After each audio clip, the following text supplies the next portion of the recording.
gumagawa po tayo ngayon na declogging dito sa mga kanal natin along estero.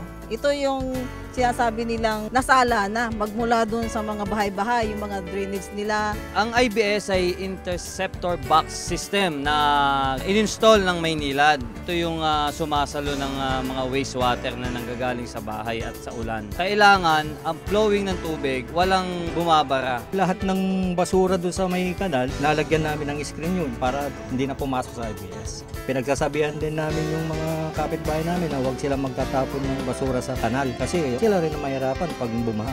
Natutuwa nga kami. Unang bukas namin kanina, nakita namin talagang walang basura. Ibig sabihin po, effective po yung program natin. Lesson na yung kalat niya talaga. Hindi na siya katulad ng dati na talagang ang dami-daming basura. Yung City of Manila po sa pamumuno ni Mayor, labis-labis po ang pagpapasalamat sa kapitbisig para sa Ilog Pasig para po tuloy-tuloy na malilinis natin yung estero.